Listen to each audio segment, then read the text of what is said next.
What's up, YouTube? This is the Adventure Ninja, and today we're going to be talking about what is the Sniper Adventure Challenge. There is a discussion group on Facebook that a lot of people will come to, and they ask questions like, what is it? How do I need to prepare? What kind of shape do I need to be in? What equipment do I need? And so I wanted to answer just some of those questions in a video format. I thought that would be very helpful for you. It will be my fourth year competing at the SAC. The first year in 2019 we took 5th place, and then 2020 and 2021 we took 1st place. And I've learned new stuff every single year that I've done the SAC. One of the things that you will learn is that it's different every year. There are a couple constants as far as you're going to have to do land navigation, you're going to have to do some basic problem solving, things like that. But it's really kind of a choose your own adventure.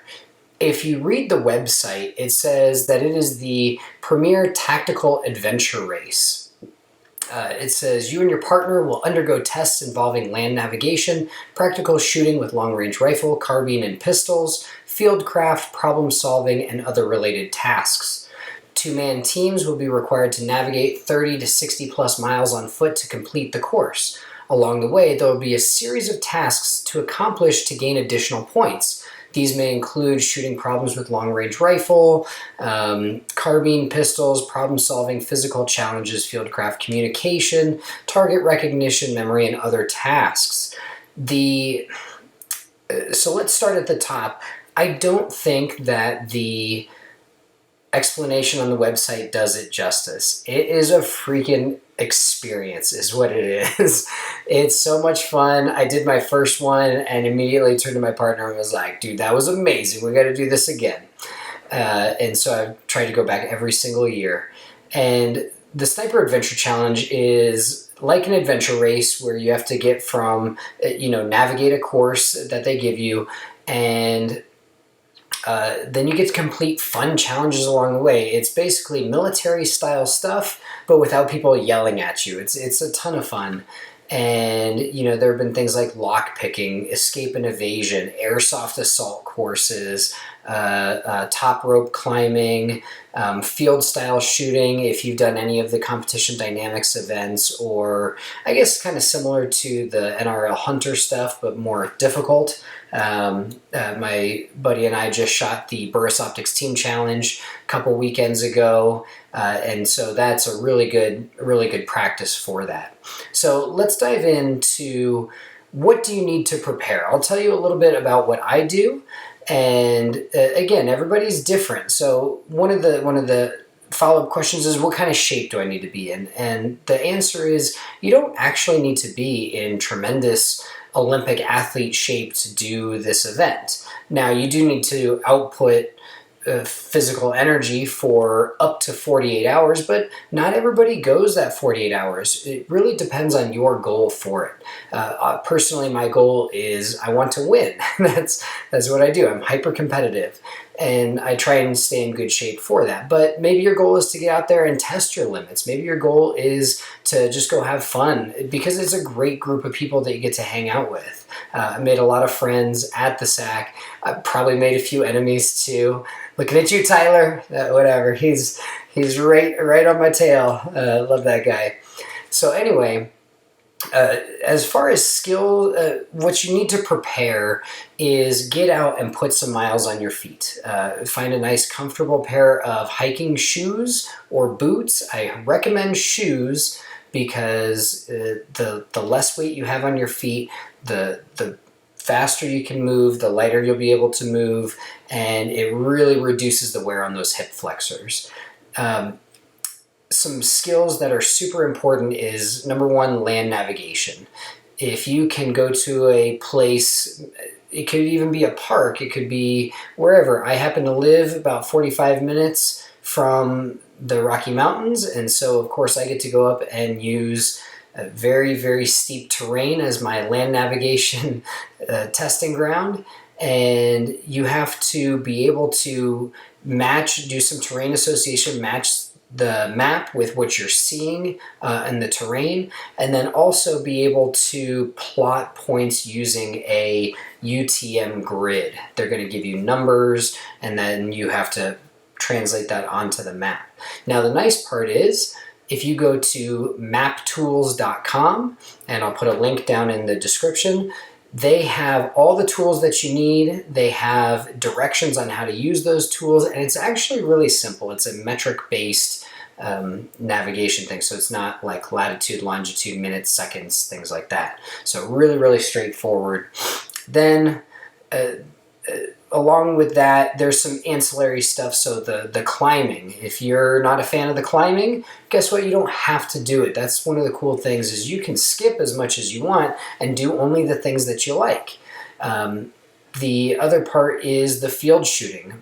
Again, most adventure races are trekking, biking, and kayak or watercraft of some sort. This one is all on foot, and sometimes they make you get wet.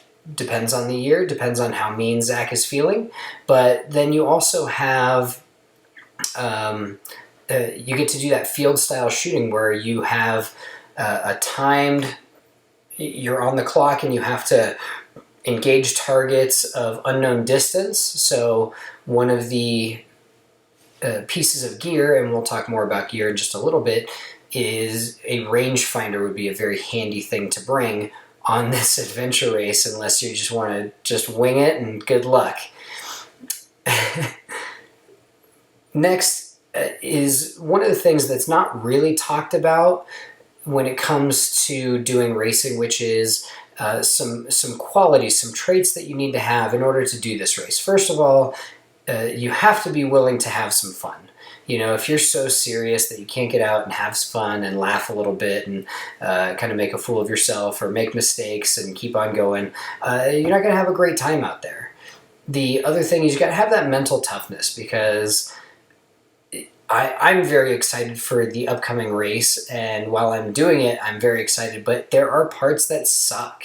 Where last year in 2021, my partner and I, we covered 70 miles, and you can look at the spot tracker data. I'll try and find a link to that, but we did 70 miles, and by the end, I basically was just dragging my legs because my IT bands were just overused and shot, and my feet hurt. And 70 miles is a long time. The heat was pretty terrible as well. Not as bad as in 2020, but man, when you're looking at like mid 80s to 90s of the heat just pouring down on you while you're hauling everything around in your backpack, it's not always fun, you know, so you have to have that mental toughness of being able to push through. That being said, this race is not so hyper competitive for a lot of people that, you know, they'll sleep at night. My team and I, we don't sleep. We just go. But if you want to sleep at night, you can. If you want to pack, you know, some delicious food in your cash bag or in your backpack, and you want to hang out and have a nice hot meal, you can. However, you're going to be behind on the miles, and that's really where the vast majority of points are made.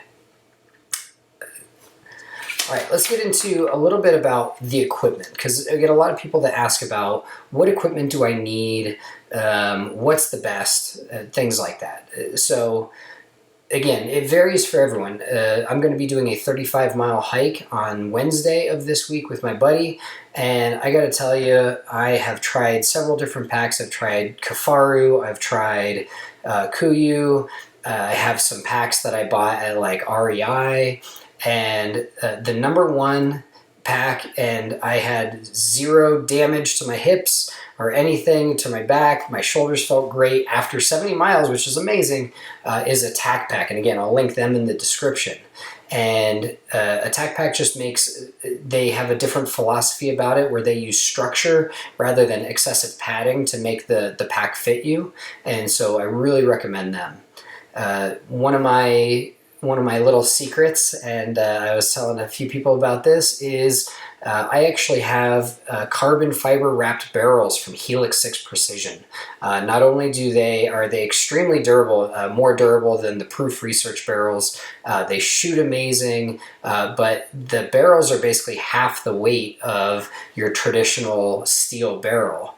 So for the same contour, they basically cut the weight in half. So John Beagle does an amazing job with carbon fiber. Check them out. Again, I'll link them in the description as well. And lastly, we have a little secret for this year, and hoping to give our team the competitive edge, but finding some really good trekking poles. Mine are actually coming from Spartan Precision. So Mr. Gearing over at Spartan Precision, and again, link down in the description, has some really neat stuff. He focuses on ultralight hunting equipment, and their carbon fiber and the attachments and tripod and bipods are just fantastic. I shot the 2022 Steel Safari using a very, very, very lightweight tripod. Everybody laughed at me because it was so light, and then they were amazed how stable it was despite how lightweight it was. So things like that. But if you go onto the website, there is a required gear checklist, both for you and for the team in general. And basically just take the time to be obsessive about where can I save weight. I mean, stupid stuff like, things that we do is we'll take food out of its original packaging and put it in like a Ziploc baggie because it's 5 grams lighter. We'll do things like, we drill holes in our pack frame to save some weight, because after 70 miles, even though that pack is light and you're strong or whatever, 70 miles is quite the long haul. So that's what I recommend.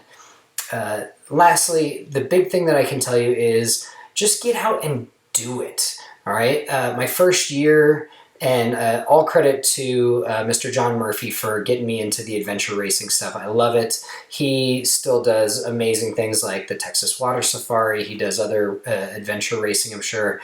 And he's been racing with Mr. Steve Daniel for many, many years. But he got me into this thing, and he told me some of the skills that I needed, and so I was okay at them. And we ended up making the podium, much to our surprise. We got lost in the middle of the night. We tried sleeping in the middle of the night, and there was a breeze, and we didn't have adequate shelter, and so I froze my tail off and had to wake my buddy up and was like, dude, we got to move or we're out of this race.